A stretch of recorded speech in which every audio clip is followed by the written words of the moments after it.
쏟아지는 수많은 뉴스 가운데 가장 관심을 끄는 이슈에 대해 집중 분석해보는 특급 추적 시간입니다. 오늘 추적할 사건은 바로 이 사건입니다. SNS를 통해 초등학생, 중학생, 여학생 수백 명을 협박해 음란 사진과 동영상을 찍게 하고 성관계까지 요구한 20대 남자가 경찰에 붙잡혔습니다. 아동 대상 성범죄, 정말 심각한 문제가 아닐 수 없는데요. 이번 사건 먼저 영상으로 추적해봤습니다.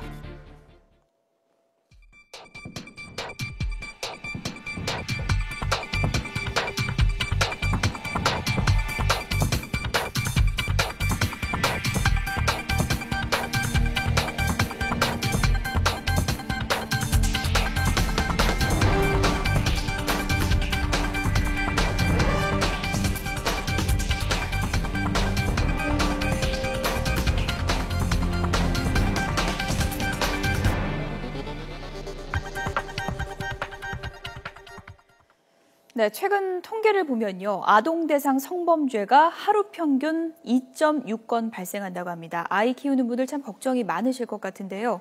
어떻게 좀 막을 수 있을까요? 전문가 두 분 모시고 얘기 나눠보도록 하겠습니다. 백기종 전 수서경찰서 강력팀장 그리고 노규식 정신과 전문의 두 분 나오셨습니다. 안녕하세요. 안녕하세요. 안녕하십니까. 네. 먼저 첫 번째 키워드 좀 확인해 보도록 하겠습니다. 네, 특급 추적 첫 번째 키워드입니다. 300명입니다. 백 팀장님. 네. SNS 상에서도 지금 이렇게 불미스러운 일이 발생하고 있는 상황인데 피해자가 지금 300명이라고요? 네, 예. 이게 이제 9세부터 15세 사이에 초등학교, 중학생 그 여학생들이죠. 미성년자들인데 2013년 12월부터 지난달 1월 달까지 지난 1월 달까지 뭐 1년여를 넘게 SNS에서 이제 10대나 초등학교 중학생들이 사용하는 메신저에 접근을 하죠. 그래서 같은 또래라고 이렇게 속이고 이제 유인을 합니다. 그래서 내 부끄러운 곳을 보여줄 테니까 너도 너의 부끄러운 뭐 신체를 좀 보여줘. 이렇게 해서 이제 전달받은 그런 그 동영상이나 사진으로 이제 협박을 하는 것이죠. 그렇게 해서 결국 그 협박으로 해가지고 뭐 간음을 하거나 추행을 하거나 이런 형태의 범행을 저지르는데 무려 이 피해자가 300여 명. 이렇게 해서 아주 충격을 주고 있습니다. 이 피해자가 뭐 가해자, 그러니까 피의자가 300명이라고 진술했고 조사를 해보면 더 늘어날 수도 있고 그렇지 않겠습니까? 그런데 말이죠. 지금 SNS상에서 사실 뭐 접근하는 방법이 여러 가지가 있겠습니다만은 이 피의자가 자기도 여자다 뭐 이런 방식으로 접근했다고요? 네, 그렇게 했습니다. 바로 이제 메신저상에 SNS나 메신저의 카스토리나 카카오톡에 나도 너하고 또래가 비슷한 나이 또래다. 이렇게 접근했는데 그 접근하는 게 이미 이전에 피해를 줬던 여학생들의 사진이나 여학생들의 몸매나 이런 걸 전송을 했기 때문에 새로 접근이 된 학생들은 깜빡 속을 수밖에 없었던 그런 내용이죠. 네. 노규식 정신과 전문의도 나와 계신데요. 이 얘기를 들으면 학부모들은 아이 키우면서 참 이해가 안 될 것 같습니다. SNS상에서 이제 이런 사람이 등장해서 이렇게 아이들을 속이는 것도 이해가 안 가지만 그것에 좀 응하게 되는 아이들의 심리도 좀 이해가 안 가는데 어떻게 이해를 해야 될까요? 이렇게 사이버상에서 성적인 문제가 되는 경우에는 당하는 아이들의 심리적 특성이 있습니다. 그 특성의 첫 번째가 되게 자존감이 낮은 아이들이 많다고 연구 결과가 나오고 있고요. 두 번째로는 가정이 불화가 많아서 아이가 외로움을 많이 느끼는 경우에 그렇다고 합니다. 그리고 부모가 너무 바빠서든 어떤 이유에서든 자녀를 충분히 돌보지 못하는 상황이 되면은 이런 데 더 빠지기 쉽다라는 것이 연구 결과로 나와 있거든요. 그러니까 이런 사이버상에서의 성추행 같은 것은 위험인자가 노출될 수 있는 위험인자가 일정 부분 존재하고 있다라고 볼 수 있습니다. 그러니까 요즘에 맞벌이 가정이 참 많아서 부모님이 바쁘신 경우가 많은데 아이들이 좀 외로움을 느낄수록 이럴 가능성이 좀 높아질 수 있다고 보시는 거군요. 바로 그렇습니다. 아이들이 문제가 있어서 이런 피해를 당한 것은 결코 아니고요. 이 피의자 20대 남성이 교묘하게 아이들을 위협한 겁니다. 그러니까 이 사춘기가 되면은 뭐 9살부터 15살까지 보면은 자기 몸에 관심도 많고 뭐 성장기 아이들이다 보니까 그렇지 않겠습니까? 그런 점을 교묘하게 이용한 사건이었죠. 그렇습니다. 바로 이제 그 사춘기 때 아이들, 특히 여자 아이들이 자기 몸에 대한 굉장히 관심이 많거든요. 그래서 자기하고 생각을 공유하는 그런 친구가 있다고 하면 SNS상에서 공유를 하고 굉장히 친밀해지거든요. 이 온라인상에서. 때로는 오프라인보다 더 훨씬 온라인상이 더 친밀해진다고 하거든요. 그런 점을 노리고 나는 너하고 같은 또래야. 그리고 나도 부끄러운 것을 먼저 보여줄게. 너도 보여줄래? 이런 식으로 유도를 하는 거죠. 그렇게 해서 결국 이 범죄를 시작하게 된 그런 상황입니다. 15개월 동안 이런 범행을 저질렀는데 이 사건에 대한 수사는 어떻게 시작됐습니까? 사실 이렇게 된 겁니다. 1월 달에 12세 된 여학생이 이제 이런 협박을 받았는데 중학교로 올라가야 되죠. 그러니까 예를 들어서 이걸 유포하겠다, 뿌리겠다 인터넷상에 이렇게 했는데 이 아이가 겁이 나지만 엄마에게 뭐라고 얘기를 했냐면 엄마 어떤 아저씨가 이렇게 협박을 하는데 나하고 자자고 해. 근데 겁이 나 죽겠어요. 이렇게 정말 순수한 어린 마음으로 얘기를 한 걸 엄마가 눈치를 빨리 채고 서울 송파경찰서 성폭력 전담팀에 신고를 해서 바로 수사가 개시돼서 결국은 인천에서 거주하는 다단계 판매사에 거주하는 아르바이트생 일을 하는 23세 된 이 범인을 체포하게 된 것입니다. 아이가 털어놔서 알려지게 됐군요. 그렇습니다. 그나마 좀 다행인 것 같습니다. 그런데 아이들의 심리를 이렇게 교묘하게 이용하는 거 보면 초범은 아닌 것 같은데요. 네, 초범이 아니죠. 벌써 이 범인은 지난번에도 예전에도 이런 형태의 범행을 해서 구속이 됐다가 집행유예 처분을 받고 석방된 아이인데 사람인데 결국은 그 상황을 벗어나지 못하고 또다시 같은 유형의 범죄를 저질렀다는 데서 여기에 대한 대응이 굉장히 마련돼야 된다, 시급히. 이런 지금 여론이 높습니다. 외국에서 말이죠. 아동을 대상으로 한 성범죄는 살인보다도 더 무거운 중형으로 다스리고 있는데 이게 솜방망이 처벌이 아닌가라는 생각이 드는데요. 네. 루 선생님, 그런데 지금 말씀하신 것처럼 이렇게 재범이란 말이죠. 이렇게 아동 대상 성범죄가 재범률이 높은 이유는 뭘까요? 이 아동 대상으로 성범죄를 하는 사람의 심리는 상당히 다양하다고 알려져 있습니다. 근데 이들 중에 상당수가 이 0세에서 3세 사이 부모와의 애착 관계를 형성하는 데 문제가 있는 사람이 무려 93%라는 데이터가 있거든요. 그러니까 자기의 성격 발달과 대인 관계를 형성하는 데 기본이 되는 애착이 잘 형성되지 않다 보니까 자꾸 이러한 비정상적인 행동, 비정상적인 충동을 하게 되는 것을 멈출 수가 없는 거죠. 네. 두 번째 키워드를 좀 확인해 보겠습니다. 피의자 김 씨의 경우에 이런 얘기를 했습니다. 여성 공포증 때문이었다. 이런 얘기를 했는데 여성 공포증이라고 하면 이게 어떤 증상을 얘기하는 건가요? 아마 본인이 이야기한 것이기 때문에 정확한 의학적 용어는 아닐 거라고 생각하고요. 제가 추정컨대 보면 이 정상적으로 성적인 발달이, 성의 정신적인 면이 발달이 안 된 사람은 이성과의 관계를 매우 두려워합니다. 그리고 실제로 그런 관계가 이어지게 되면 자기가 거부당하거나 뭔가 크게 잘못될 것 같다는 두려움을 가지고 실제 관계는 갖지 못하고 자기 혼자 상상을 하는 경우가 많거든요.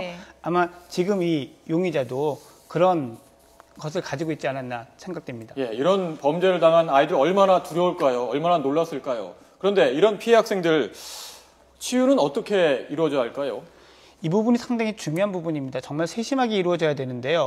일단 이런 것을 겪고 나면은 이 효과가, 영향이 상당히 크게 오래 갑니다. 당장은 우울하고 불안한 것이 생길 수 있고요. 학교 생활에서도 집중을 못하고 해서 성적이 떨어지고 하는 이런 문제가 생길 수도 있고요. 더 중요한 것은 여자인 경우에는 여성으로서 자기의 건강한 성을 발달시키는 데 큰 영향을 받기 때문에 본인 스스로가 성에 대해서 부정적인 생각을 갖거나 아니면 반대로 성에 대해서 너무 난잡한 생각을 갖게 되는 이런 여러 가지 악영향이 있기 때문에 치료가 주의 깊게 집중적으로 잘 이루어져야 됩니다. 그럼 뭐 전문 기관에 가서 치료를 받아야 되는 겁니까? 부모님들이 어떤 점을 좀 더 신경을 써야 될까요? 일단 이런 일이 발생한다면 반드시 전문 기관을 찾아가서 치료를 받고 진단을 받는 것이 가장 중요하겠죠. 그리고 아까 잠깐 말씀드렸지만 이러한 위험에 노출되지 않도록 평소에 자녀에게 관심을 갖는 것도 또한 중요하겠습니다. 네. 이제 이번 사건을 학부모들이 이제 보면서 더 두려운 거는 바로 이제 세 번째 키워드를 좀 확인해 볼까요? 바로 SNS상에서 발생했다는 점입니다. SNS라고 하면 아이들 요즘 뭐 스마트폰을 끼고 살잖아요. 하지만 학부모들 중에서는 그 SNS에 어떤 내용을 쓰고 어떤 내용을 보고 있는지를 제대로 모르는 경우가 많은 것 같습니다. 때문에 이런 일이 생기면 아이들 휴대폰을 내가 단속을 해야 되는 건가 말아야 되는 건가 이제 고민이 될 수밖에 없을 것 같은데 두 분의 의견을 한번 좀 먼저 좀 물어보도록 하겠습니다. 저희가 OX 편말 두 가지를 준비했는데 두 분의 의견을 묻겠습니다. 단속을 해야 됩니까? 들어주시죠. 네, 두 분 다 단속을 해야 된다는 의견을 주셨는데 왜 그렇습니까?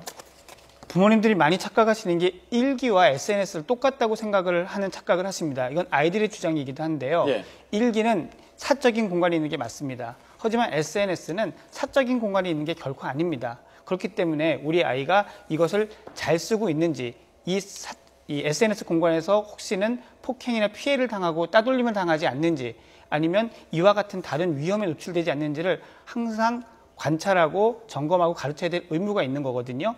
이거를 처음에 스마트폰을 아이가 갖게 될 무렵부터 분명히 얘기해서 네가 쓰는 것은 자유지만 아이디나 비밀번호는 엄마가 알고 있어야 되고 그걸 때때로 볼 수 있다고 이야기를 해주는 것이 반드시 필요합니다. 착한 학생들은 부모의 말을 잘 따르겠지만 내 SNS, 내 스마트폰 부모가 조금만 보려고 해도 화를 내거나 부모와 갈등을 빚는 그런 가정이 많지 않습니까? 그래서 처음에 그 SNS를 확인하기 전에 휴대폰을 만들어 줄 때부터 이제 그 아이들이 자기 능력으로 휴대폰을 가질 수 없잖아요.